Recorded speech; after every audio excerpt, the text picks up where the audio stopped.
नमस्कार मित्रांनो. SC, ST, OBC समाज संख्येने बहुसंख्यांक आहे, काम करणार आहे, देशाची अर्थव्यवस्था चालवणार आहे, मात्र तो संघटित राजकीय शक्ती म्हणून उभा राहत नाही. हीच त्याची कमकुवत बाजू आहे. SC, ST, OBC समाज एकत्र आला तर तो नक्कीच स्वतःचे आणि येणाऱ्या पिढ्यांचे भविष्य घडवू शकतो. इतिहास सांगतो की जेव्हा एखादा समाज शिक्षण, संघटन आणि राजकीय जाणीव यावर एकत्र काम करतो तेव्हा तो सत्तेची दिशा बदलू शकतो. SC, ST, OBC एकत्र आले तर केवळ निवडणुका जिंकणेच नाही तर धोरणे ठरवणे, संसाधनाचे समान वाटप करणे आणि पुढील पिढीसाठी संधी निर्माण करणे शक्य आहे. किती दिवस हा समाज दुसऱ्यांना मत देऊन त्यांच्याकडून विकासाची अपेक्षा करत राहणार?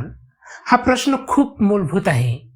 आजवर बहुजन समाजाने पारंपरिक पक्षांना मते दिली, आश्वासनावर विश्वास ठेवला, पण विकास समतेचा झाला नाही तर निवडकांचा झाला. कारण सत्ता ज्यांच्या हातात असते धोरणे त्यांच्या वर्गहितानुसार बनतात. दुसऱ्यांना सत्ता देऊन स्वतःचा दीर्घकालीन विकास अपेक्षित ठेवणे हे वास्तववादी नाही. कारण प्रतिनिधित्वाशिवाय उत्तरदायित्व येत नाही. मुख्य अडथळा म्हणजे अंतर्गत फूट आहे.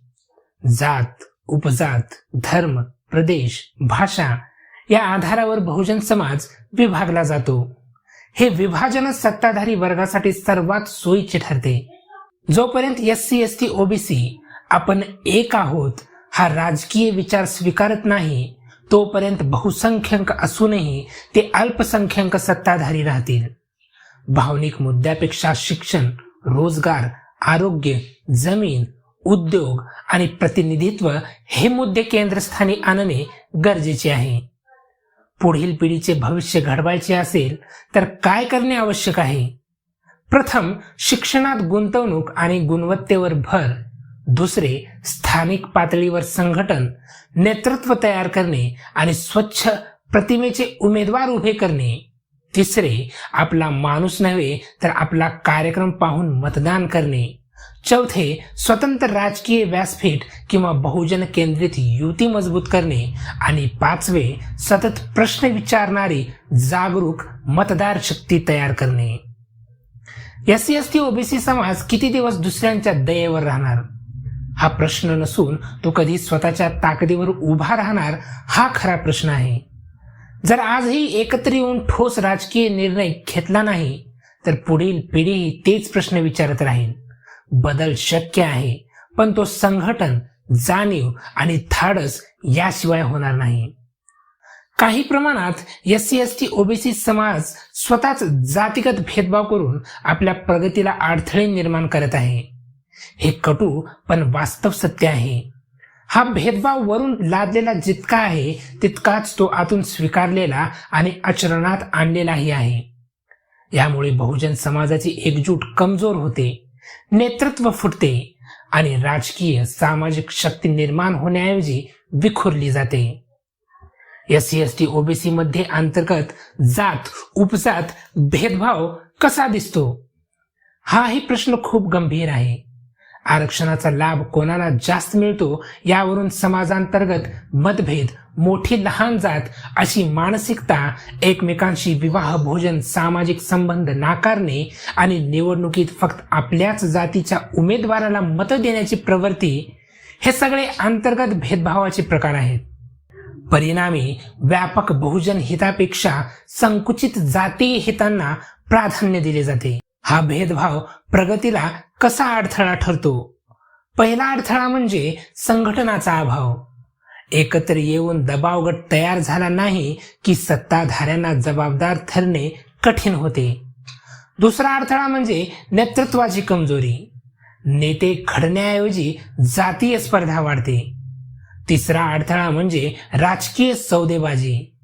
विखुरलेले मत सत्ताधारी पक्षांना फक्त आश्वासनावर समाधान मानायला भाग पाडते. हा भेदभाव कुठून आला? तो नैसर्गिक नाही, तो ऐतिहासिक अन्याय, दीर्घकाळाचा सामाजिक दडपशाहीचा परिणाम आहे. वंचिततेतून स्पर्धा वाढते आणि ती स्पर्धा अनेकदा आपसातच वळते. सत्ताधारी व्यवस्थेलाही हे विभाजन सोयीचे असते, कारण फोडा आणि राज्य करा हे तत्व आजही प्रभावी आहे, जे इंग्रजांनी वापरले होतं. मग उपाय काय? जातीची ओळख नाकारायची नाही, पण तिच्यावर आधारित द्वेष आणि श्रेष्ठत्वाची भावना नाकारली पाहिजे. माझी जात आधी ऐवजी आपला समाज पुढे हा विचार रुजवणे गरजेचे आहे. शिक्षणातून वैज्ञानिक दृष्टिकोन, सामाजिक चळवळीतून परस्पर सन्मान आणि राजकारणात कार्यक्रम आधारित एकजूट निर्माण झाली तर अंतर्गत भेदभाव कमी होऊ शकतो. अंततः SC/ST OBC समाजाचा मुख्य शत्रू फक्त बाहेरचा नाही, काही अंशी तो आपल्या आतही आहे.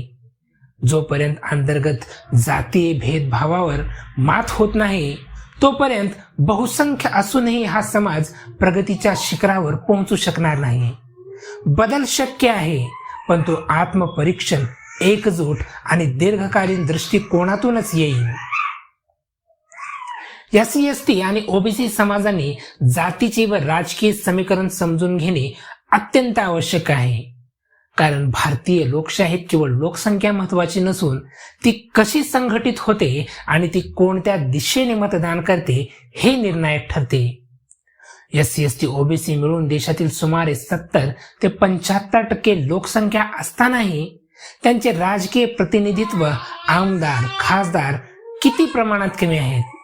यामागे जाती अंतर्गत फूट, उपजातींचे राजकारण, धर्माधारित ध्रुवीकरण, आर्थिक अवलंबित्व आणि पारंपरिक पक्षांची वोट बँक मानसिकता ही मुख्य कारणे आहेत. बहुजन समाज बहुसंख्य असला तरी तो एकसंध राजकीय शक्ती म्हणून उभा राहत नाही. हीच खरी अडचण आहे. लोकसंख्या जास्त असूनही आमदार, खासदार कमी का आहेत? कारण बहुजन समाजाचे मतदार अनेक पक्षात विभागले जाते. काही जाती एका पक्षाकडे, काही दुसऱ्याकडे, तर काही व्यक्तिगत उमेदवारामागे जातात. याउलट सवर्ण किंवा प्रभुत्वशाली गट कमी लोकसंख्या असूनही संघटित मतदान करतात, आर्थिक मध्यम संस्थापक ताकद वापरतात आणि सत्तेच्या केंद्रावर प्रभाव राखतात. परिणामी बहुजनांचे मत निर्णायक असूनही ते सत्ताधारी ठरत नाही. वंचित बहुजनाकडे हा SC/ST OBC साठी योग्य पर्याय आहे का? VBA ही बाबासाहेब आंबेडकरांच्या विचारावर आधारित बहुजन, वंचित आणि अल्पसंख्याकांचे राजकीय एकत्रीकरण करण्याचा प्रयत्न करणारी चळवळ आहे. वैचारिक दृष्ट्या ती बहुजन हितांची स्पष्ट मांडणी करते.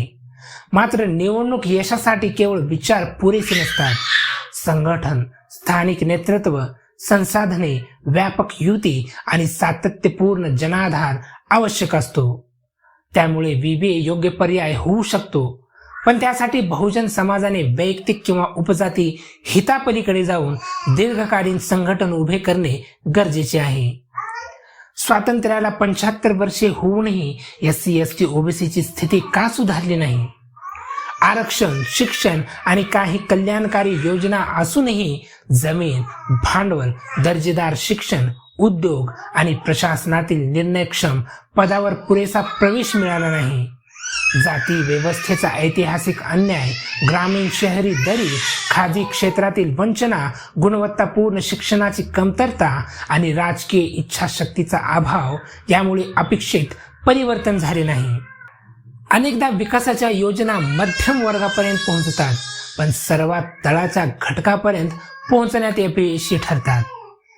90% गरिबी SC/ST OBC मध्येच का आढळते? ऐतिहासिक शोषण, पिढ्यानपिढ्या चाललेली भूमिहीनता, कमी वेतनाची कामे, सामाजिक भेदभाव, शिक्षणातील गळती आणि आरोग्य सुविधांचा अभाव ही याची मूळ कारणे आहेत. गरिबी ही केवळ उत्पन्नाची नसून संधीची गरिबी आहे. जिथे समान संधी उपलब्ध नसतात तिथे असमानता टिकून राहते. वोटिंग राईट असूनही SC/ST OBC स्वतःची सरकार का बनवू शकत नाही? कारण मतदानाचे राजकीय रूपांतर होत नाही. बहुजन समाज एकत्र मतदान करत नाही, नेतृत्वावर विश्वास निर्माण होत नाही आणि तात्कालिक लाभ, जातीय उमेदवार, धर्म, पैसा, भावनिक मुद्दे दीर्घकालीन बहुजन हितावर मात करतात. स्वतःची सरकार उभारण्यासाठी वैचारिक एकजूट, कॅडर आधारित संघटन, शिक्षण जागरूकता, आर्थिक स्वावलंबन आणि निवडणुकीपूर्वीच ठोस युती रणनीती आवश्यक आहे. अंततः SC ST OBC समाजाने जातींचे व राजकीय समीकरण समजून घेतले नाही तर बहुसंख्य असूनही सत्तेबाहेरच राहावे लागेल. शिक्षण, संघटन आणि राजकीय जागरूकता या 3 गोष्टीवर भर दिल्यासच बहुजन समाज आपली लोकशाही शक्ती सत्तेत रूपांतरित करू शकेल.